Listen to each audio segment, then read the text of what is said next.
Bonjour à tous, j'espère que vous allez bien et je vous fais une vidéo pour une prochaine formation donc qui va avoir lieu et que j'ai intitulé Tout va bien. Tout va bien, j'ai hésité à l'intituler de cette manière-là, tout simplement parce que on est parfois confronté à des difficultés et on se dit mais comment est-ce que finalement on peut dire ça, comment on peut oser. Alors, oser des fois le dire ou oser espérer pouvoir le dire un jour. C'est-à-dire que on peut se dire, j'aimerais bien vivre à ce niveau-là, j'aimerais bien me dire que oui, moi je vais bien. Oui, il y a des difficultés, oui, je rencontre des empêchements, des écueils, etc. Mais au bout du compte, je vais bien. C'est-à-dire dans la manière dont je vais pouvoir appréhender tout ça, dans le regard que je vais porter sur les choses, eh ben, de retrouver ce point de centralité là, où finalement la vie est là, et que finalement, même si les difficultés, les épreuves, je dirais qu'elles sont en cours de solutionnement, c'est-à-dire que la solution, elle n'est pas encore arrivée, mais justement, je sais que je vais vers cette solution-là et que sur le chemin, oui, il y a des choses qui sont difficiles. Et donc, comment apprendre à gérer ça? Alors, j'ai donné 5 piliers à cette formation sur lesquels j'ai moi-même beaucoup travaillé, naturellement. Le premier pilier, c'est la conscience de sa valeur, d'une valeur tout à fait intrinsèque de l'être humain. Parce qu'en fait, quand on étudie, quand on avance, on travaille sur tout un tas de concepts, dont l'humilité, mais finalement, comprendre, appréhender, ressentir en soi profondément qu'on a une valeur, qu'on a une grandeur aussi, c'est extrêmement compliqué. D'abord parce que, et c'est très antinomique dans notre monde, on nous dit à la fois il faut que vous soyez le meilleur, au lieu de dire il faut que vous soyez vous-même, et qu'en même temps, eh bien, il y a comme une injonction paradoxale par rapport à ça, c'est-à-dire qu'il y a tout le côté moralisateur de oui, mais entre guillemets, fais-le, donne le meilleur de toi-même, montre toute ta grandeur, mais surtout enquiquine pas les autres avec. Donc finalement, c'est j'y vais pas. Bon, voilà. Cette valorisation, on la travaille pas en fait, si on y réfléchit bien. La prise de conscience de ça, et c'est pour ça que on arrive dans un temps dans notre vie où, quand on y réfléchit, soit on peut en avoir peur, soit surtout je pense que c'est une ignorance, c'est une grande méconnaissance de cette valeur-là, qui n'est pas du tout un orgueil, pas du tout, du tout, mais qui est, je dirais, d'abord un amour de soi profond. C'est pour ça qu'en fait, le premier item, il est énormément en lien avec le fait d'apprendre à s'aimer, sachant que c'est très difficile d'aimer les autres quand on s'aime pas soi-même. Voilà.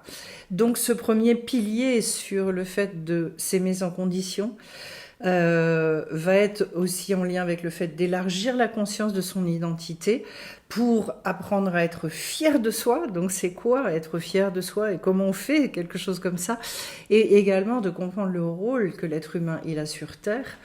Donc parce que c'est la base de tout, parce que c'est ça qui va nous donner le sens dans le fait de se dire c'est la direction de ma vie. Donc de manière simple, de manière extraordinairement humaine en fait, authentique je dirais. On va parler de ça et on va le travailler aussi beaucoup en coaching, il y a des conseils.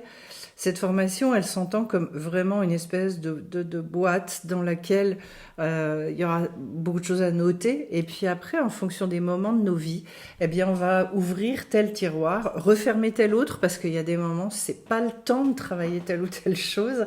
Et donc aussi d'avoir la sagesse pour se dire, tiens, si en ce moment je suis dans une période de down, eh ben justement peut-être que la valorisation de soi c'est le tiroir à ouvrir. Ou au contraire, je surfe en haut de la vague et peut-être c'est un autre tiroir qu'il va falloir que j'ouvre. Voilà.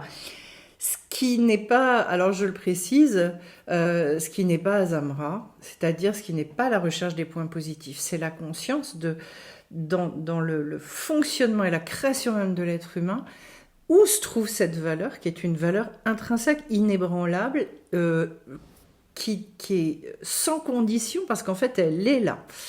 Voilà, donc comment faire émerger cette conscience-là pour vivre avec une conscience qui doit nous impacter jusqu'au plus profond de notre être et qui n'est absolument pas dépendante ni du regard de l'autre, ni des circonstances, de nos réussites ou de nos échecs, etc. etc. C'est-à-dire quelque chose, je me lève le matin avec ça, je me couche le soir avec ça, ça me réjouit et ça me donne conscience de, je dirais, mon envergure quelque part, voilà. Le deuxième pilier, c'est sur les manques. Parce qu'en fait, c'est le propre de l'homme. Voilà, on vient avec des manques finalement. Il y a d'ailleurs une citation magnifique que j'avais lue un dimanche matin, il n'y a pas si longtemps, qui vient du livre sur le kabbaliste. Et qui justement disait en fait quand l'homme il découvre la vie, eh bien finalement il y a des désirs, il commence à regarder, à observer tous les désirs qu'il a, et tout ça c'est par rapport à des manques ressentis, et donc plus ça va, plus on ouvre, c'est comme une boîte de Pandore, il y a une envie, puis on a une autre, puis on a une autre, et en fait on se rend compte qu'on a un désir de vie qui est absolument gigantesque, c'est une pulsion de vie, qui d'ailleurs vient de notre neshama, de notre âme, et qui nous dit sans arrêt, vas-y, encore, et j'ai envie. Comment on gère ça pour retrouver un équilibre et pour se sentir comblé? Et donc par rapport à ce thème-là, eh bien finalement c'est très en lien avec le fait de recevoir et de donner. Et on verra en fait tout le lien qu'il y a entre les deux. Beaucoup d'inclassables notamment me disent moi je sais donner mais recevoir c'est extrêmement compliqué. Plus on s'attarde là-dessus, plus on se rend compte que c'est difficile de recevoir.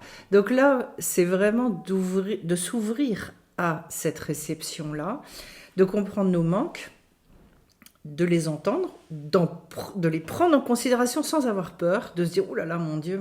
Parce que quand j'ouvre ça, qu'est-ce qui se passe? Quand j'ouvre ça, je me dis « Oui, mais la vie, elle n'arrivera jamais à combler tout ça. » Si, elle est là pour ça, elle le veut en plus, elle le désire, puisqu'en fait, le but, c'est de nous rendre heureux. Et tout ça, on va s'appuyer là-dessus, sur les promesses, finalement, des sages de la tradition hébraïque. Donc, comment est-ce que je peux recevoir toute cette bonté et cette abondance?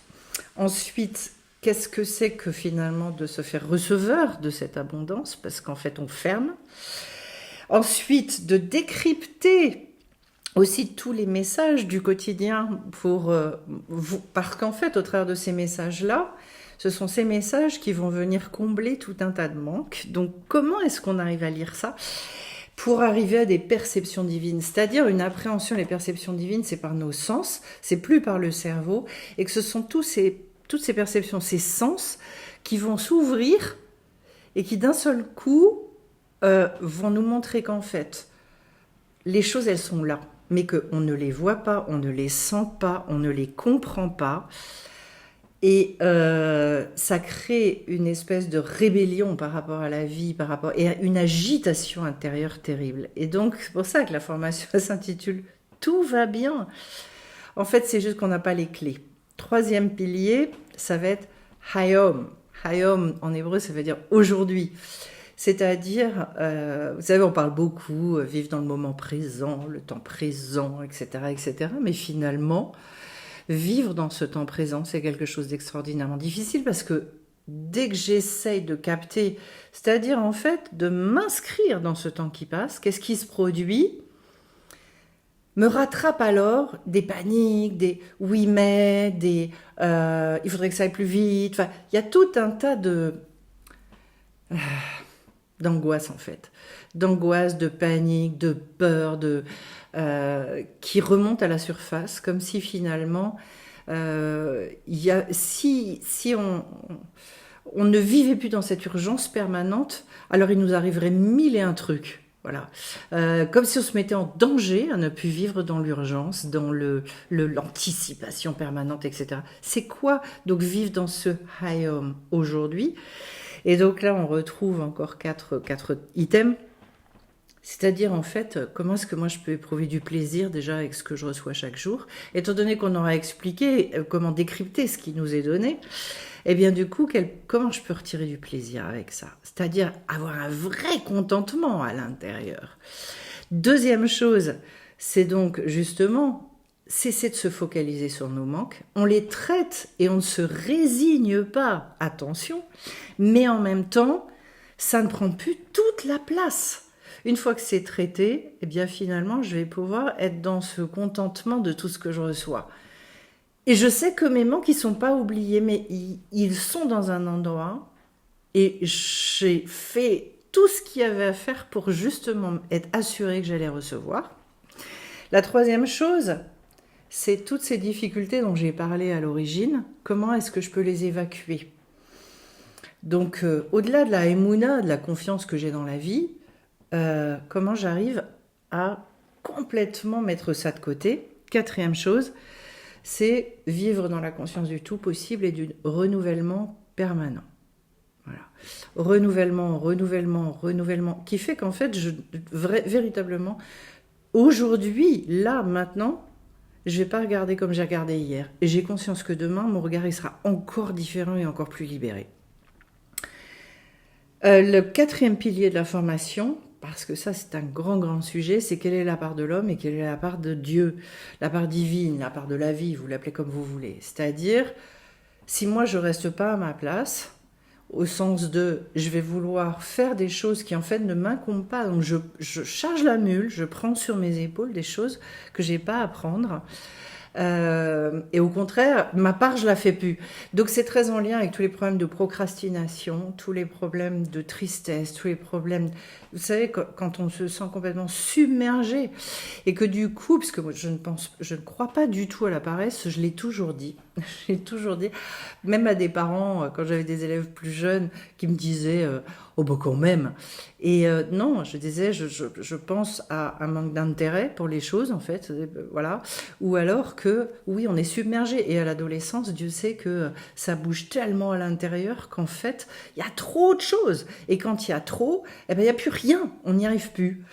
Donc en fait, la part de l'homme, la part de Dieu, c'est vraiment, je me remets à ma place, de sorte que je vais pouvoir être très efficace sur la part qui m'incombe, et tout le reste, je vais savoir que c'est pris en charge, et que ça ne m'appartient pas. Et donc effectivement, c'est l'équilibre entre mes actions et la Emouna, voilà. Ensuite, au niveau des prises de décision, d'avoir une vision triangulaire, j'expliquerai tout ça, j'en ai déjà parlé, et pour ceux qui n'ont pas vu, c'est toute la vidéo sur le mois de Nissan.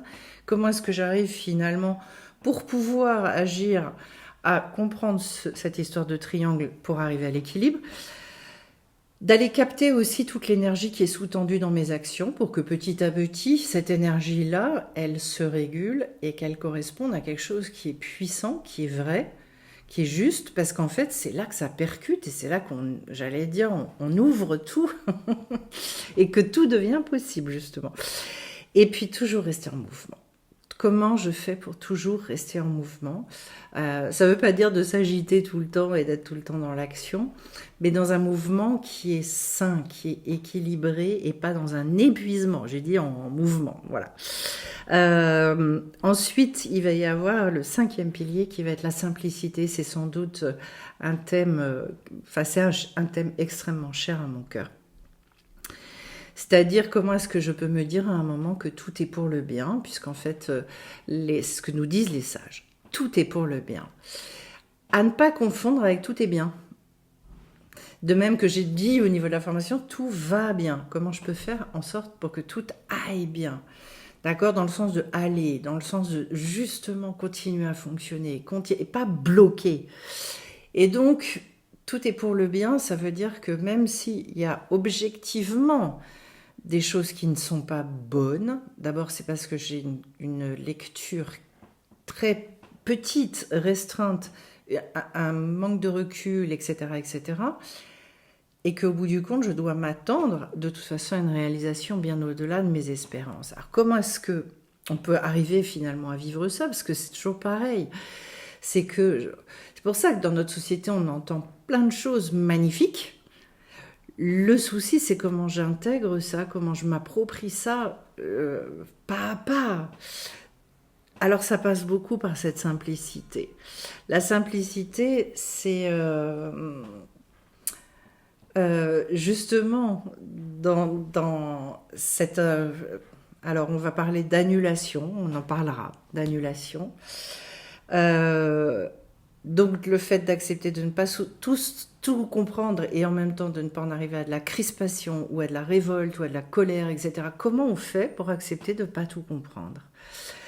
Développer un bon œil. Donc, c'est quoi le bon œil? Et il y a beaucoup à dire là de choses. En sachant qu'en fait, dans les outils, dans les conseils qui vont être donnés, il y a des choses qui, littéralement, je dirais, euh, c'est la peau de banane pour l'Yetzerara, pour ceux qui connaissent, c'est-à-dire le mauvais penchant, toutes les idées noires qui nous tournent dans la tête, etc.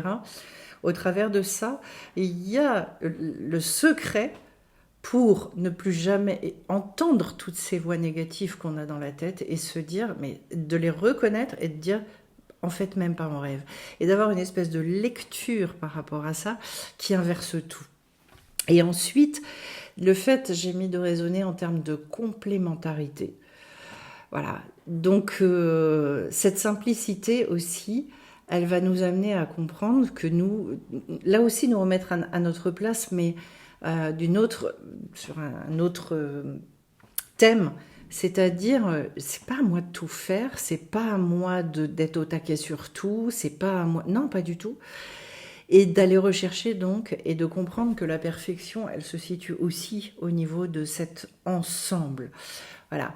Donc à chaque fois, il y a d'abord des enseignements puissants et en même temps des conseils pratiques, des choses très à mettre en œuvre, des manières de penser, des regards où on se dit tiens, bah là sur tel item dans ma vie finalement, là je sens que ça coince, j'ai le cœur qui est tout retourné, la gorge qui se serre, le ci, le ça, pour arriver finalement à décrypter, à s'autonomiser, se rendre indépendant par rapport à tout ça, et justement retrouver l'état où tout va bien.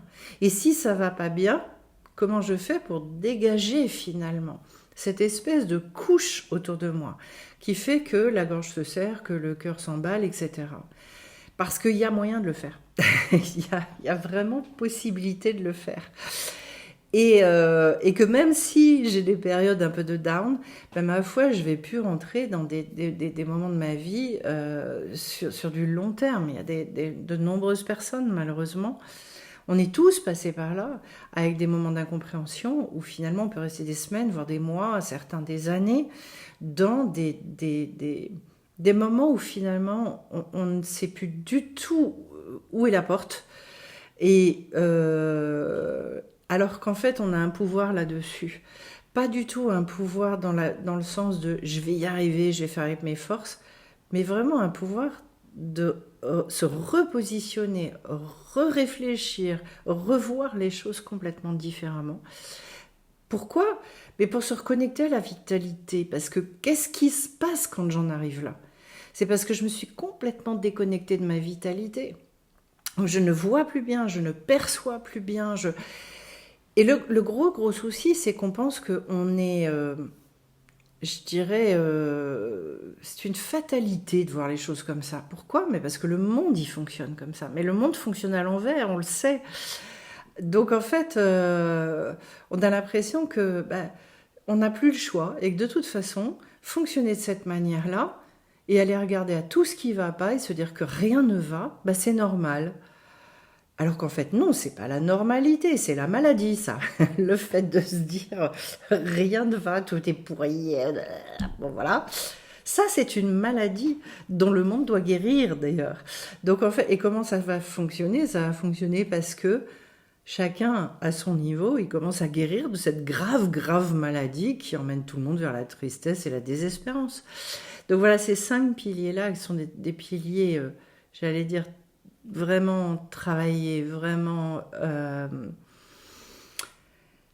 que j'ai eu la chance de pouvoir, j'allais dire, embrasser à mon niveau, naturellement, puisque voilà, on peut toujours aller beaucoup plus loin et on n'arrête pas d'ailleurs jour après jour, justement.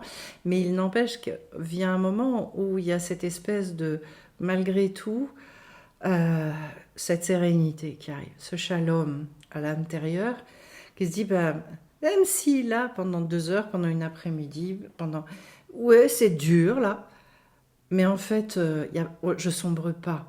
Et au bout du compte, ça y est, je vais ah, la porte, je vais la trouver, je vais pouvoir la réouvrir. Donc ça, c'est possible. Et je pense que c'est énorme. Le monde, il a besoin de comment dirais-je, de se rebooster, mais justement de retrouver cette connexion à cette vitalité et surtout d'arriver à cette indépendance. Le but étant de ne dépendre de plus personne hormis du divin. Donc de se reconstruire dans dans cette force-là. Je dis du divin et des autres naturellement puisqu'on est un collectif. Donc de toute façon, on ne peut rien faire tout seul, on a besoin des uns et des autres aussi.